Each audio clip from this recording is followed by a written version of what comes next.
Jeeva today பார்வையாளர்களுக்கு வணக்கம். இன்றைய நேர்காணலில் அரசியல் சமூக திறனாய்வாளர், எழுத்தாளர், மூத்த பத்திரிகையாளர் உமாபதி தமிழன் அவர்கள். சார் வணக்கம். வணக்கம் ஜீவா, வணக்கம். ஜாக்குவார் தங்கம் கொஞ்சம் சமீப காலமாக பேசி வரக்கூடிய விஷயங்கள் கற்பனைக்கு அப்பாற்பட்டதாகவும் இருக்குது, சர்ச்சைக்குரியதாகவும் இருக்குது. ஒரு அறிவியலுக்கு ரொம்ப முரணாக பேசுகிறாரு. அவருக்கு வயது 70க்கு மேலே இருக்கும், நல்ல திடகாத்திரமாக இருக்காரு, நல்லாவே 72 வயசு, 72 வயது, 73 ஆகுது. ஆமாம், நல்ல ஸ்டண்ட் மாஸ்டர், உடம்புலாம் நல்லா வச்சுருக்காரு. பொது வெளியிலேயே நான் 200 வயசு வரை வாழ்வேன் அப்படின்னு ஒரு முறை சொன்னார். அப்புறம் இந்த கொல்லிமலை சித்தரோ யாரோ ஒரு சித்தர் என் கூட படுத்து நைட்டெல்லாம் என் கூட தான் தங்குவார், அவர் தண்ணி குடித்ததெல்லாம் எங்கள் வீட்டில் பார்த்துருக்காங்க, எங்கள் வீட்டு பானையில் தண்ணி குடிப்பார், காலையில் எழுந்திரிச்சு போயிடுவார், அவருடைய அருள் எனக்கு இருக்குது, இந்த மாதிரிலாம் அவர் பேச ஆரம்பிச்சது. ஒரு மாதிரி சிரித்தாங்க எல்லாரும், என்னப்பா அது இப்படி ஆகிட்டார் நல்ல மனிதன். இப்போ அடுத்த கட்டம் என்ன தெரியுமா? 1.5 மணி நேரம் நம்ம உடல் உறவு பண்ணலாம், அதுக்கான பயிற்சிகள், டிப்ஸ், யோகாசனம், இந்த மாதிரி பல்வேறு விஷயங்கள் நான் உங்களுக்கு சொல்லித்தரேங்கிற மாதிரி அவர் பேசியிருக்காரு. ஒரு சில எக்ஸசைஸ் இருக்குது, 1.5 மணி நேரம் உடல் உறவு பண்ணலாம், 1.5 மணி நேரம் உடல் பண்ணலாம். இது சாத்தியமா இல்லையாங்கிறத சயின்ஸ் படி யாருமே இதை ஏற்றுக்க மாட்டாங்க, அது வேறு விஷயமா விமர்சனமாகிட்டு இருக்கு. இவர் இப்படி பேச ஆரம்பிக்கிறாரு. ஒரு 72 வயசுக்காரர், திரைத்துறையில் இருந்தவர், கொஞ்சம் பிரபலமான முகம் கூட, தொடர்ச்சியாக அப்படி அவர் பேசுவதனுடைய பின்னணியை எப்படி பார்க்குறீங்க? இது என்னென்னா, நீங்கள் சைக்கியாட்ரிஸ்ட்டை கேட்டிங்கன்னா, மனநல மருத்துவர்கிட்ட கேட்டிங்கன்னா, இது ஒரு மனநோய் அப்படின்னு தான் சொல்லுவாங்க. ஜாகுவார் தங்கம் தற்போதைய ஒரு மனநோயாளி பேசிக்கலாக அப்படின்னு தான் நம்ம பார்க்கணுமே தவிர, ஜாகுவார் தங்கம் உடலை எப்படி பாதுகாத்தாரோ, ஒரு நல்ல ஃபைட் மாஸ்டர், எந்த மாற்று கருத்து இல்லை, பிரபலமான ஃபைட் மாஸ்டர். 90ஸ்லேருந்து இருக்காரா? இருக்காரு, 80ஸ்ல இருக்காரு, 90ஸ்ல இருக்காரு. ரஜினி, கமல், விஜய் எல்லாத்துக்குமே இருந்தவர். ஒரு நல்ல ஒரு ஃபெமிலியரான ஒரு திறமை வாய்ந்த ஒரு கலைஞர் தான் அவர். அவருடைய காலகட்டங்களில் எல்லா ஸ்டார்களுக்கும் ஹிந்தி, தெலுங்கு உள்ளிட்ட எல்லா சீனியர் ஹீரோஸ் இன்றைக்கி இருக்க, நீங்கள் தெலுங்கில் சிரஞ்சீவியாக இருக்கட்டும், மம்முட்டி மோகன்லாலாக இருக்கட்டும், இப்படி அமிதாப் பச்சன் கூட ஒர்க் பண்ணியிருக்காருன்னு நினைக்கிறேன். அவர் ஹிந்தியில் பலருக்கு பண்ணியிருக்காரு. இப்படி ஒரு ஃபெமிலியரான மாஸ்டர், ஒரு போன 2 ஜென்ரேஷனுக்கு முன்னாடி. அதெல்லாம் தனியாக எடுத்து வச்சிடலாம். அவரோட திறமை மதிக்கப்படக்கூடியது, அவருடைய எக்ஸசைஸு, அவரோட உடல் கட்டை மெயின்டைன் பண்ணுறது, இதெல்லாம் இந்த ஜாகுவார் தங்கம் வேறு. சரி, இந்த பேய் படத்துலலாம் ஆவி வரும் பாருங்க, ஒரு உருவம் இருக்கும், அதுக்குள்ளேருந்து ஒரு ஆவி மாதிரி ஒன்று விலகி போகும். அந்த மாதிரி இந்த ஜாகுவார் தங்கத்தை உட்கார வச்சுட்டு, அந்த உள்ளுக்குள்ளே இருக்கிற ஒரு சைக்கோ ஆவி இருக்கு பாருங்க ஜாகுவார் தங்கத்தோட, அதை மட்டும் இப்போ வெளியே உருவி டேபிளில் உட்கார வச்சு பேசுவோம். அந்த ஜாகுவார் தங்கத்தை விட்டுருங்க. ஃபைட் மாஸ்டரு, உழைப்பாளி, நல்ல எக்ஸசைஸ் செஞ்சு உடலை கட்டாமல் தமிழ் உணர்வாளர், இறைவன் செயலாக அவருக்கு இவ்வளோ ரிஸ்க் எடுத்தும் அவரை இன்றும் எந்த பாதிப்பு இல்லாமல் இருக்கிறது இறைவன் செயல். இன்னும் 28 நூற்றாண்டுகள் அதெல்லாம் அந்த ஜாகுவார் தங்கத்தை வச்சுட்டு அவர் உள்ள இருக்க ஆவியை மட்டும் எடுத்து உட்கார வச்சு பேசுவோம். அதை தான் இப்போ பேச போகிறோம். ஜாகுவார் தங்கத்தோட ஆவியோட நம்ம பேசுகிறோம். ஆவியோட பேசுகிறத கேள்விப்பட்டிருக்கீங்களா? இந்த மாதிரி அந்த ஆவியை பற்றி இறந்தப்போ நிறைய பேர் ஆவியோட பேசுறாங்க, பேசிட்டு தான் இருக்கனால இது ஒரு மனநோயாளிகள் அவைய ஒரு டைப்பு. ஆனால் நம்ம என்ன பண்ணோம்னா, ஆவிகள்கிட்ட பேசலை, ஆவியை உட்கார வச்சு அட்வைஸ் பண்ணுறோம். ஜாகுவார் தங்க ஆவியை உள்ளேருந்து எடுத்து உட்காருங்க, வா, என்ன உனக்கு என்ன பிரச்சனை, ஏன் இப்படி லூசித்தனமாக பேசிக்கிட்டு இருக்க, ஏன்னா வீட்டில் 3 வேளை சோத்தை தின்னுட்டு உனக்கு சும்மா இருக்க முடியலையா அப்படின்ற மாதிரி அந்த ஆவியை உட்கார வச்சு ஒரு ட்ரூலை போட்டு உட்கார வச்சு பேசுவோம். இது ஒரு மனநோய். என்னென்னா எப்படின்னா, இது பணக்காரர்களுடைய, இப்போ பல பேர் பார்த்தீங்க அப்படின்னா, ஒரு ஸ்டேஜுக்கு மேலே போனோன்னா அவனுக்கு மரியாதை இருக்காது, பணம் இருக்கும், புரியுதா அவங்களுக்கு? இப்போ சொந்தமாக ஒரு பங்களா கட்டி வச்சுருப்பான், ஏன்னா பெரிய காரெல்லாம் வச்சுருப்பான், ஒரு ஆஃபீஸ் வச்சுருப்பான், அவன்கிட்ட ஒரு 10-20 பேர் வேலை பார்ப்பாங்க, ஒரு கல்யாண மண்டபம் கட்டி வச்சுருப்பான், ஒரு பெரிய கடை வச்சுருப்பான், பெரிய ஒரு ஷோரூம் கட்டுவான், ஒரு இண்டஸ்ட்ரி கட்டுவான். இதை இது 30 கோடி 40 கோடி 20 கோடி வச்சுருப்பான். சமூகத்தில் எவனுமே அவனை நாயாக கூட மதிக்க மாட்டாங்க, புரியுதா அவனுக்கு? பெரிய ஆளுன்னு பேசவே மாட்டாங்க, இவனை பற்றி பேச்சே இருக்காது. ஆனால் அவன் என்ன நினச்சிப்பான்னா, நம்ம எவ்வளோ பெரிய ஆள், இவ்வளோ கஷ்டப்பட்டு நம்ம இந்த உலகத்தில் கஷ்டப்பட்டு அடி வாங்கி மிதி வாங்கி கடி வாங்கி இவ்வளோ காசு சம்பாதிச்சிருக்கோம், ரியல் எஸ்டேட்டில் இதில் சம்பாதிச்சோம், அதில் சம்பாதிச்சோம், ஒரு இதெல்லாம் கட்டி வச்சுருக்கோம், நம்மளை ஒரு நாய் மதிக்க மாட்டானே, நம்மளை பெருமையை அவனும் பேச மாட்டான்ற ஆதங்கம் இருக்குல்ல. இது சைக்காலஜிக்கலாக சிறு குறு பணக்காரனுக்கு பாதி பேருக்கு மேலே இருக்கும். ஒரு 60-70%. இதோட ரியாக்ஷன் எப்படி இருக்குன்னா, நீங்கள் அவனை பார்க்க போனீங்கனாலே அவன் பெருமை மாதிரியே பேசிகிட்டு இருப்பான். அந்த மாதிரி புரியுதா? நீங்கள் நம்ம ஒரு வேலையாக பார்க்க போயிருப்போம், இல்லை அவன் ஒரு வேலையாக கூப்பிட்டுருப்பான், அவன்கிட்ட உட்காந்து வெட்டியாக பேசிட்டு இருந்தேன்னா வெட்டித்தனமாக பேசிகிட்டு இருப்பான். ஆனால் அது பார்த்தீங்கன்னா அது இருக்கும், திடீர்னு ஒரு ஃபோன் வரும், அவன்கிட்ட பேசுவான் பந்தாவா, அது பண்ணிடுவான், அது ஒரு 40 லட்சம் கொடுத்துருக்கான், கொடுத்துருவோம் யாருன்னா. அப்புறம் வந்து இல்லை ஒரு 3 கோடி அங்கே இன்வெஸ்ட் பண்ணியிருந்தேன், அவர் தான் கூப்பிட்றாரு அப்படின்னு அவனோட சுய பெருமையை எங்கேயாவது அவுத்து விடணுன்றது தான் இவனுடைய பேசிக் சைக்காலஜியாக இருக்குது. கிறுக்கு பயலுக வந்து பல பேர் இருப்பான். இது சினிமாவில் இந்த ப்ரொடியூசர்னு சில பேர் வந்துடுவான். ஏன்னா கந்து வெட்டி கும்பல், திடீர்னு ஒரு 10 ஏக்கர் விவசாயம் நல்லா இருக்கும், அந்த பக்கமாக 4-வே ரோடு வந்துடும். அது வரைக்கும் அவன் வந்து கூலி விவசாயம் பண்ணிக்கிட்டு எதை வீட்டில் கூலியும் கஞ்சியும் குடிச்சிட்டு உட்காந்துருக்கவனுக்கு ஒரு தாத்தா சொத்து, இப்போ பூட்டன் சொத்துன்னு ஒரு 25 ஏக்கர் மாட்டிக்கணும். அந்த இடத்துல வழியாக ஹைவேஸ் ரோடு வரும். ஏக்கர் 10 லட்ச ரூபாய்க்கு போனது இப்போ 1 கோடி ரூபாய்க்கு கேட்பாங்க. தப்புன்னு இந்த 15 ஏக்கர் 20 ஏக்கர் விற்றுடுவான். 20 கோடிக்கு விற்றுட்டு பார்த்தீங்கன்னா ஒரு செயின் மோதிரம், அவனை பார்த்தாலே தெரிஞ்சிருவேன் ஏதோ ரியல் எஸ்டேட்டில் ஒன்று காசு வந்திருக்கு, ரோடு ஏதோ போட்டிருக்காங்க. ஆனால் அவன் மூஞ்சியை மோரையும் பார்த்தா அவன் வண்டியை பார்த்தாலே தெரிஞ்சுக்கும். உடனே என்ன பண்ணுவான், ஒரு 20 கோடி 15 கோடி திடீர்னு வந்துச்சுன்னா 1 கோடி ரூபா கார் வாங்குவான், டொயோட்டா வாங்குவான். புரியுதா? அதை வச்சுட்டு பில்டப் கொடுத்துட்டு 1 கோடி ஏதாவது ஒரு கட்சியில் சேர்றதா, இல்லை சும்மா கொடியை கட்டிட்டு கையில் ஒரு 10-20 பவுன் பிரேஸ்லெட்டு, ஒரு செயின். இவனை பார்த்தாலே தெரியும் இவன் வந்து புது பணக்காரன். புதுசாக அந்த நாய்க்கு எங்கேயே காசு வந்துருக்கு. அந்த மாதிரி ஆள்கிட்ட போய் சிக்கினீங்கன்னா அவங்கள சின்னாபின்னமாக்கி விட்டுருவான். அவன் புராணத்தை பாடி ஏன்னா அவனுக்கு சொல்கிறதுக்கு எந்த கதையும் இருக்காது, எந்த அனுபவமும் இருக்காது, எந்த திறமையும் இருக்காது. திடீர்னு இந்த காசு வந்துடும். இந்த காசுக்காக சில பேர் போய் அவன் சொல்கிறதெல்லாம் கேட்டு உட்காந்துருப்பாங்க. ஏன்னா ஏதோ இவனுக்கு கஷ்ட காலம், ஏதோ 5 லட்சம் கடன் வாங்கலாம், 10 லட்சம் கடன் வாங்கலான்னு போய் உட்காந்துருக்க மாட்டேன். இவன் கடை மூட்டையை பூரா அவுத்துக்குவான். இப்படி என்ன பெரிய அறிவாளி மாதிரி பேசுவான். டே உங்கள் அப்பா உங்கள் தாத்தன் பூட்டன் சம்பாதிச்சு, உங்கள் அப்பன் கூட வெட்டிப்ப கஞ்சி குடிச்சு தான் இருந்திருக்கான், உங்கள் பூட்டன் சம்பாதிச்சு வச்ச இடம் இந்த 20 ஏக்கர், இதில் வர்ற காசை வச்சு நீ அறிவாளி மாதிரி பேசுனா அவனை எப்படி ஏற்றுக்க முடியும்? இந்த மாதிரி சில சைக்கோக்கள் இருப்பாங்க. நீங்கள் வந்து பத்திரிகை ஃபீல்டில் மட்டும் இருந்து பார்த்தீங்கன்னா உங்களுக்கு தெரியாது, யூடியூப் ஃபீல்டில் மட்டும் பார்த்தீங்கன்னா அது வெளியே போனீங்கன்னா தெரியும். சில பேர் பார்த்தீங்கன்னா லோனிங்கன்னு போட்டு கஷ்டப்பட்டு உழைச்சிருப்பான், ஒரு இண்டஸ்ட்ரி கட்டியிருப்பான், ரைட்டு, ஒரு 30-40 கோடி ரூபா சொத்து இருக்கும், 2 கார் வச்சுருப்பான். ஆனால் அவனை எவனும் மதிக்கவே மாட்டான். சமுதாயத்தில் அவனுக்கு மரியாதையே இருக்காது.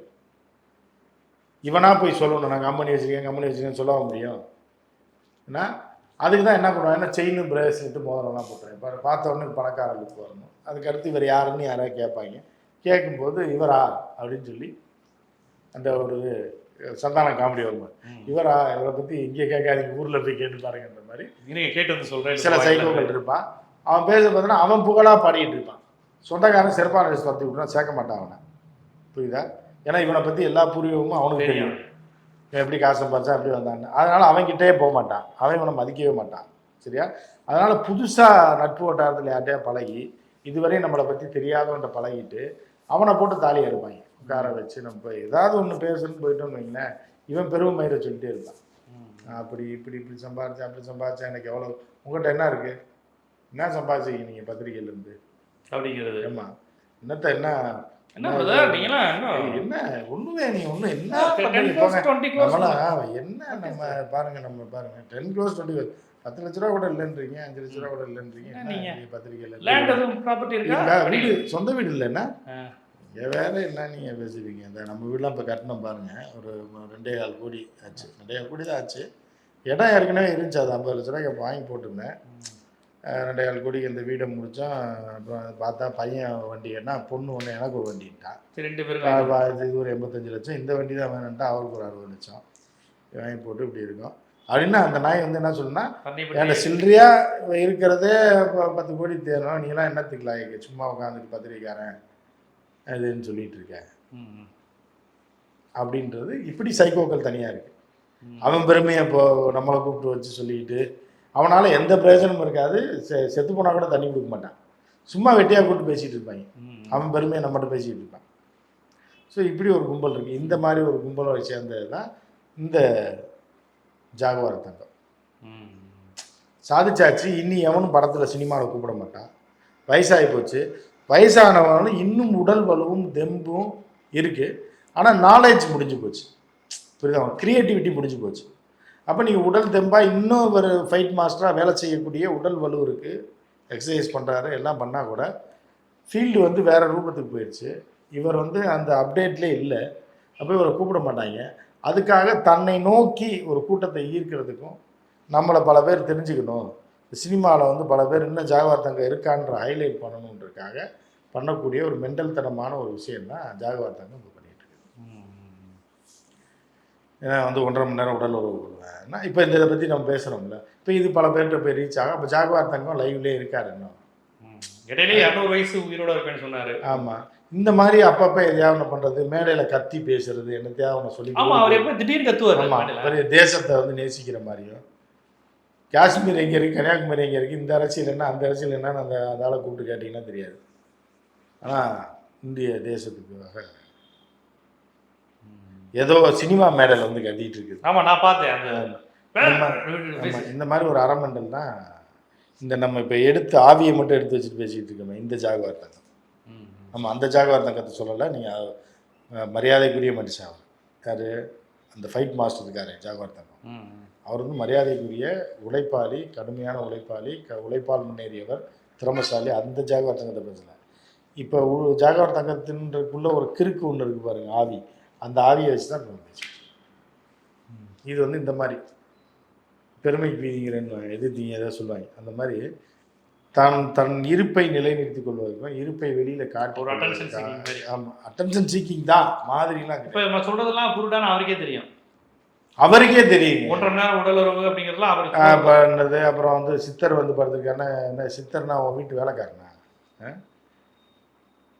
சினிமாவில் ஒரு அடிமை, ஒரு உடம்பை காட்டி உடம்பை வலுவாக வைத்துக்கொண்டு வருமானம் ஈட்டக்கூடிய ஒரு ஜந்து. சித்தர்கள்லாம் உனைய தேடி எதுக்கு வர்றாங்க? நீ என்ன ஆன்மீக ஞானியா, இல்லை வந்து ஆன்மீகத்தை கடைஞ்சி போகுது? ஆன்மீகத்தில் ஒரு ஞானியாக இருந்தால் தான் நீ வீட்லேயே இருக்க மாட்டியா, வீட்டை விட்டு சன்னியாசம் போயிருப்பிய. என்ன சித்தர்லாம் தேடி போடல. இருந்தாலும் என்ன நினச்சிங்கன்னா, இந்த ரோட்டில் வந்து இந்த கோயில்ல எல்லாம் பார்த்தீங்கன்னா வீட்டில் துரத்தி விடப்பட்டவர்கள் வந்து காவி உடை அணிஞ்சு கொண்டு ஒரு இந்த இது இருக்கு பாருங்க, இது பூசணிக்காய் ஏதாவது சொல்லுவாங்க, ஒரு ஓட்டை வச்சுட்டு பிச்சை எடுப்பாங்க, திருவோடுன்னு அது பேர்.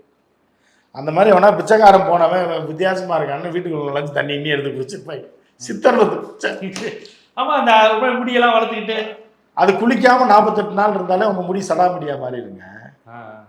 தெரியுமா இல்லையா உங்களுக்கு? குளிக்காமல் இருந்தா குளிக்கவே தண்ணியே தலையில் படக்கூடாது, உடம்புலேயும் படக்கூடாது. அப்படின்னால உங்கள் உடலுடைய இதே மாறி ஒன்றுமே ஆகாது. உங்கள் உடம்பு வந்து வாசமாக மாறிடுமா? ஓ, நல் வாசனையா? ஆமாம், நறுமணமாக மாறிடும். நாத்தம்னா 48 நாள் ஒரு மண்டலம். இது வந்து தமிழ் சித்தர்கள் ஏதோ மூலிகையில் உள்ளது. ஏன்னா நீங்கள் சோப்பெல்லாம் போட்டு குளிக்கக்கூடாது, உடம்புல தண்ணியே படாமல் 48 நாளாக 50 நாளாக கணக்கு இருக்குது. அப்படி இருந்துட்டீங்க அப்படின்னா உடம்புல உள்ள வேர்வை அந்த இதெல்லாம் போட்டு ஒட்டி ஒட்டி உடம்புல ஒரு பேஸ்ட் மாதிரி ஆகி உங்கள் உடலுடைய ஸ்மெல்லே மாறிடும். புரியுதா உங்களுக்கு? இதெல்லாம் வந்து இயற்கையாக மனிதர்களுக்கு நடக்கிறது. அதே மாதிரி முடி வந்து ஒட்டி ஒட்டி சடா முடியா தண்ணி ஒரு மாதிரி இதாயிரும்ல. ஆமாம், அப்படியே நீங்கள் முடிய வருஷக்கணக்காக வளர்த்துட்டே இருந்தீங்கன்னா சடா முடியா மாறிடும். அது பார்க்க ஏதோ பெரிய இது யோகி அந்த இவர் சொல்லுவாங்க, இங்கே இருப்பாங்க காசியில் அகோரிகள் மாதிரி மாறிடும். அவர்கள் வந்து ஆன்மீக ரீதியாக போய் மாறுறவன்றது வேற. குளிக்கிறது காசு இல்லாமல் தண்ணி இல்லாமல் குளிக்காமையே கிடக்கிறது இப்படி அந்த மாதிரி ஒரு ஆள் தான் இந்த ஜாகுவார் தங்கம். சித்தர்கள் கிடையாது, பிச்சைக்கார எவனா வீட்டில் நுழைஞ்சு பானையில் தண்ணியை குடிச்சிருப்பாங்க இந்த சடாமுடியோட. யாரான்னு பார்த்தா சித்தர்கள்னு நினச்சிருப்பாங்க. இவரெல்லாம் சித்தர்கள். வீட்டில் வேற எங்கேயும் சாப்பாடு எதுவும் கிடைக்காத வீட்டில் தண்ணி குடிச்சிருப்பா, சோத்தை போட்டிருப்பாங்க. சித்தர்கள் படுத்துருந்தாரு, கூட எவனும் மெண்டல் வந்து படுத்துருந்துருக்கான், அது சித்தர். பிச்சைக்கார எவனோ படுத்துருந்துருக்கான், அது பிச்சைக்காரனு கூட தெரியாமல் சித்தர்னு சொல்லிக்கிட்டு 1.5 மணி நேரம் உடம்பு. பிச்சைக்காரன் அந்த ரேஞ்சில் இருக்கவே நம்மள மாதிரி பேச மாட்டாங்க, ஏதோ ஒரு தத்துவம் தான் பேசுவாங்க அப்படின்னா. அப்போ சித்தர் நினைச்சு தம்பிக்கு வந்து கரகம் வந்து இதாக இருக்குன்னு நினைக்கிறேன். கரெக்டா? ஆமாம், கொஞ்சம் தொழில் மந்தமாக இருக்கு சாமி. சரி வாங்க சாப்பிட்டுட்டே பேசலாம் அப்படின்னு இதை இலையில சோத்தை போட்டு வச்சிருப்பாப்புல. சாப்பிட்டுட்டு பிச்சைக்காரனை போய் சித்தரிஞ்சு எங்கள் வீட்டில் தண்ணி குடிச்சாருன்னா வீட்டுக்காரங்கெல்லாம் பார்த்தாங்கன்னா எல்லாரும் தான் பார்த்துருப்பாங்க. அவங்க வினோதமாக பார்த்துருப்பாங்க வீட்டில் இருக்காங்க. என்ன வயசாக இந்த ஆளுக்கு அறிவு மணங்கி போச்சா, உடம்பு தான் நல்லா இருக்கே தவிர மூளை கெட்டு போச்சு போல அப்படின்னு சொல்லிவிட்டு பிச்சைக்காரெல்லாம் கூப்பிட்டு தண்ணி குடிச்சிக்கிட்டு இருக்காங்க. இந்த மாதிரி சொன்னதை வந்து எங்கள் வீட்டில எல்லாம் பார்த்தாங்கன்னு சொல்லியிருக்காப்புல. இப்படி ஒரு பாவப்பட்ட ஒரு ஜீவனா, ஒரு வீரனா, பிரபல நடிகர்கள்லாம் ஸ்டண்ட்மேனாக இருந்து மொட்டை மாடியிலேருந்து குதிச்சு இதை பண்ணி பல்டி அடிச்சு இவ்வளோ தூரம் சாகசம் பண்ண ஒரு மனுஷன் வயசான காலத்தில் ஏணி ஃபைட்லாம் பண்ணுவார்ல, அது ஏணி அப்படி வச்சு கழுத்துலயே டக்க டக்க டக்க உடைச்சிட்டு வருவாங்க. அர்ஜுன் நிறைய பண்ணுவாங்க. இல்லை பல இது பண்ணியிருக்காப்புல. அப்படி இருந்த மனுஷனோட நிலைமையை பார்த்தீங்களா? அவர் பையனும் இது அறிமுகப்படுத்தினார்னு நினைக்கிறேன் அவருடைய. அதாவது விவேகானந்தர் செத்ததுக்கு ஒரு காரணம் சொல்லுவாங்க. என்ன சொல்லுவாங்க அப்படின்னா, அவருடைய திங்கிங் வந்து எனார்மஸ், அப்படியே அதாவது எப்படின்னா கட்டுக்கடங்காமல் போகுது. அப்போ மூளை எல்லாமே சூடாயிரும்ல உடம்பு. அதற்கு வந்து அவர் உடல் ஒத்துழைக்கலை. ஏன்னா அவருடைய உடல் வந்து எக்ஸசைஸ் பண்ண உடல் கிடையாது. அதாவது மூளையோட வேகத்தை தாங்கக்கூடிய உடல் இல்லை. அதனால அவர் உயிர் பிரிஞ்சு போய் இதையும் தாங்க முடியல. ரெண்டையும் பேலன்ஸ்டாக போகணும். உங்களுடைய உடலும் சிந்தனையும் அப்படியே பேலன்ஸ்டாக போச்சுன்னா நீங்கள் உயிர் வாழ்றதுல பிரச்சனை இருக்காது. ஒன்று உடல் அதீதியாக போய் முட்டாளாக இருந்தீங்கன்னு வைங்க, அதுவும் ஆபத்து. ஜாகுவார் தங்க மாதிரி ஆயிடும்.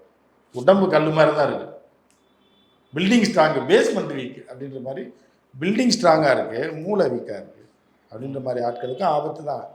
விவேகானந்தர் போன்றவர்கள் மூளை வலுவாக இருக்குது, உடலுக்கு எக்ஸசைஸ் இல்லை அப்படின்றதுனால அவர் உயிர் விழுந்துட்டார். கன்னியாகுமரிக்கு வந்து இப்போ மோடி பண்ண மாதிரி அவர் முன்னாடியே பண்ணியிருக்காருல்ல. யோகாலாம் பண்ணுவாருங்க. ஆனால் அவருடைய தாட் அதையும் தாண்டி எனார்மஸாங்க. சராசரி மனிதனை விட 10 மடங்கு சிந்தனைகளும் செயல்பாடுகளும் இருக்கும்போது, சிந்தனைகள் இருக்கும்போது அது செயல்படுறதுக்கான உடல் இது தகுதி அப்படின்னு தான் அப்படி ஒரு தேரி இருக்கு. ஆமாம். இப்போ இவரு நம்ம ஜாகுவார் உடல் வச்சிருக்காரு, மூளை சரியில்லை. அப்படியே ஆப்போசிட். சிந்தனை சரியில்லை, உடம்பு பார்த்தா பயங்கரமா இருக்கு. 72 வயசுல எப்படி இருக்கு, மூளை வந்து அவர் அதையே ரொம்ப பெருமையா நினைக்காம 72 வயசுல எப்படி இருக்கேன் பாரு, எல்லாருக்கும் அது பெருமை தான்.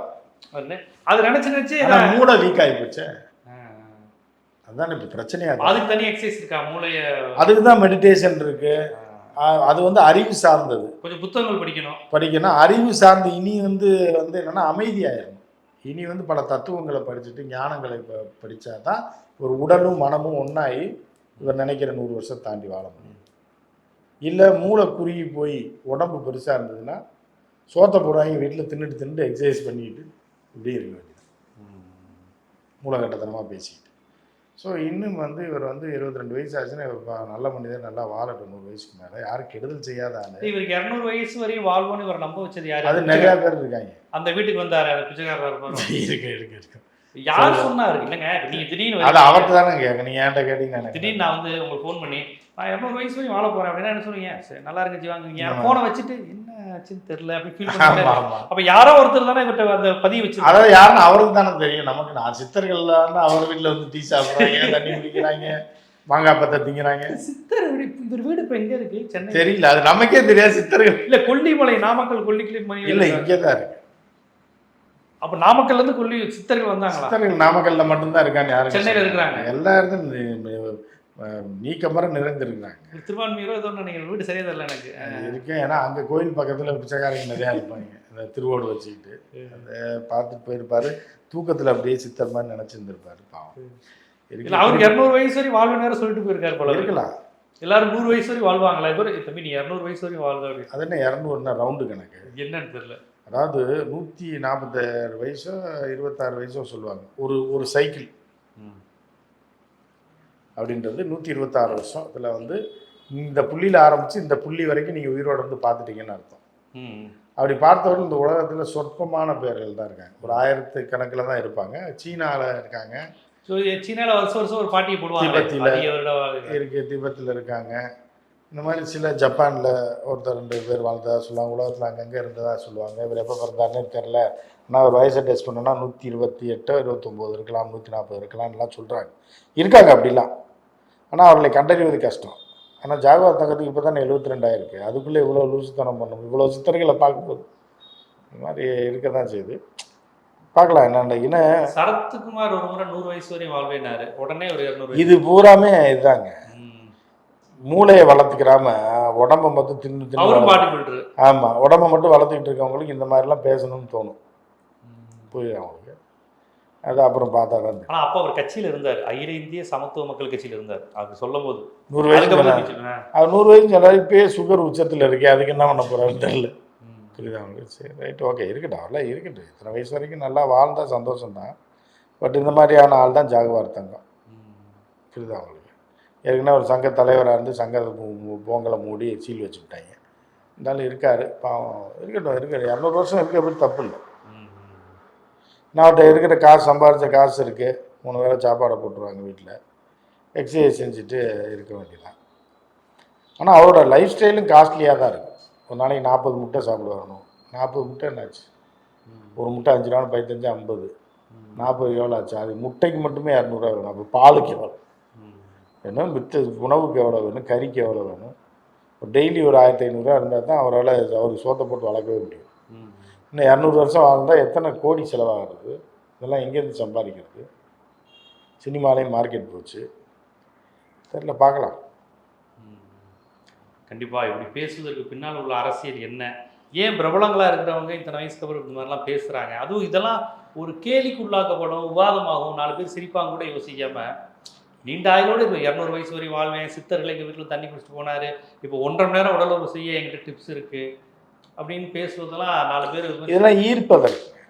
அவங்க குடும்பத்தில் உள்ளவங்க பையனா அவங்க என்ன பண்ணுவாங்க, இவர் சுயநலம், இவரை வந்து ஜாகுவார். இப்போ நீங்கள் ஒரு மனிதனோட இயற்கை என்னென்னா, உங்கள் பையனை பற்றி பெருமையாக பேசினா உங்களுக்கு என்ன இருக்குது? உங்களை பற்றி பெருமையாக பேசினா தான் உங்களுக்கு சந்தோஷம். அந்த மாதிரி வீட்டில் சோத்தை போட்டு வளர்க்குறாங்க, ஒரு நாள் பிள்ளையெல்லாம் வளர்த்துட்டாரு. இப்போ அவரை பற்றி இப்போ ஜாகுவார் தங்க பையன் ஒருத்தர் இருக்காரு, நல்லா நடிகராக முயற்சி பண்ணுறாரு. அவரும் ஒரு ஃபைட் மாஸ்டர், நல்லா ஃபைட் பண்ணுவார். இப்போதைக்கு மார்க்கெட்டில் இருக்கக்கூடிய ஒரு ஃபைட் மாஸ்டர்னு நினைக்கிறேன். அவர் திறமையான ஆள். என்னன்னா ஜாகுவார் தங்க நல்ல மனுஷன் தான், அடுத்தவங்களுக்கு கெடுதல் நினைக்காத ஆள். அதெல்லாம் அஜித் எதிர்த்து பேசினார்ல, நீ என்ன தமிழர்களுக்கான பிரச்சனைக்கு வரவே மாட்டேங்கிறேன்னு அஜித் எதிர்த்துலாம் பேச இல்லை, அதே விட்டுருங்க, அது அரசியல், அதுக்குள்ளே போய் வேணாம். ஜாகுவார் தங்கம்ன்றவரும் நல்ல மனுஷன் தான் பொதுவான ஆள். ஆனால் இந்த மாதிரி லூசுத்தனமாக எடுத்துட்டு இருக்கிற பேரை அட்ராக்ட் பண்ணி நம்ம இருப்பை காண்பிப்பதற்காக இருக்கிற மரியாதையும் அவர் தொலைத்து கொள்ளக்கூடாது அப்படின்றது தான் நம்மளுடைய ஆசை இருக்கும். நல்ல ஸ்டண்ட் மாஸ்டர், நல்ல மாஸ்டர், நம்ம எல்லாம் சந்தோஷப்படுத்தியிருக்கார் கமல், ரஜினி வாயிலாக. அப்படிப்பட்ட நல்ல மாஸ்டர் தான். ஆனால் அவர் 80ஸ்லேருந்து அவர் இருக்கார், 80ஸ்லேருந்தே இருக்கார். ஸோ வந்து இவர் கூட நம்ம இவர் ஜூடோ ரத்னம் அவர்களை கூட பார்த்து பேசிக்கும்போது நம்ம மேலே ரொம்ப பாசமாக இருப்பார். ஜூடோ ரத்னம் அவர் மறைந்துட்டார், அதனால் நம்ம சொன்னோம்னா சீமான் மாதிரி ஆயிடும். அவர்கிட்ட பேசிட்டு அவர்லாம் பெரிய மாஸ்டர். ஜூடோ ரத்னம்லாம் நம்ம சின்ன வயசில் இருக்கும்போது 7-8 வயசில் கமல் படம், ரஜினி படம், அந்த சகலகலா அவர்லாம் மாஸ்டர், அவர் தான் ஜூடோ மாஸ்டர். ஒரு டைம் கூட பேசியிருந்த மாஸ்டர். அவருக்கு 90 வயசுக்கு மேலே இப்போ தான் இறந்தார். இப்போ ஒரு 2-3 வருஷத்துக்கு கொரோனாக்கு அப்புறம் கூட இருந்தாருங்க. படத்துல நடிச்சார்ல கடைசியில் நடிச்சாரு. கொரோனா படத்துல தான் நடிச்சாரு. கொரோனாக்கு அப்புறம் தான் இறந்தார். இப்போ தான் இறந்தார், 2022 என்னமோ தான் இறந்தார். அவர்லாம் வந்து 90 வயசு வரைக்கும் நல்ல எக்ஸசைஸ் பாடி. அவர்லாம் வந்து நல்ல மனிதரும் கூட. எதாக இருந்தாலும் ஓப்பனாக பேசக்கூடிய ஒரு, ஓப்பனாக உடச்சி விட்ருவார். எவ்வளோ பெரிய ஹீரோவாக இருந்தால் நம்ம ஹீரோ படம் இந்த மாதிரி மாஸ்டர். அதே மாதிரி தான் ஜாகுவார் தங்கம். ஆனால் காலங்கள் போக போக எப்படி மாறிட்டாரு. கண்டிப்பாக ஒரு திரை பிரபலங்கள் பணம் அதிகம் சேர சேர மனித மனம் எப்படிலாம் மாறுது. பணம் எல்லாமே வந்துருச்சு, இனி என்னை எல்லாரும் கொண்டாடுங்க, நான் உங்களை மாதிரி கிடையாது, நான் ஒரு எக்ஸ்ட்ரானரி அப்படின்னு காண்பித்துக் கொள்ள வேண்டிய ஒரு மாதிரியான ஒரு கட்டத்தில் போயிடுறாங்க. பரிதாபப்படுறதா, விமர்சிக்கிறதா அப்படிங்கிற மாதிரியான குழப்பத்திற்கு நம்ம உள்ளாயிடலாம். இதை நம்ம எப்படி உணர்ந்து கொள்வது? இந்த பணம் புகழையெல்லாம் தாண்டி அடிப்படையில் ஒரு நல்ல மனிதனாக, நல்ல சுயநினைவு உள்ள மனிதனாக இருப்பதுங்கிறது ரொம்ப அடிப்படை. நீங்கள் எவ்வளோ புகழாக இருந்தாலுங்கிற அந்த பல விஷயத்தை நீங்கள் பதிவு செஞ்சுருக்கீங்க. ஏன்னா உங்களுக்கு திரைத்துறையிலையும் ஆட்கள் தொடர்பு இருக்கிறதுனால இது என்ன மாதிரியான மைண்ட் செட் அப்படிங்கிறத ரொம்ப விரிவாக மக்களுக்கு சொன்னீங்க.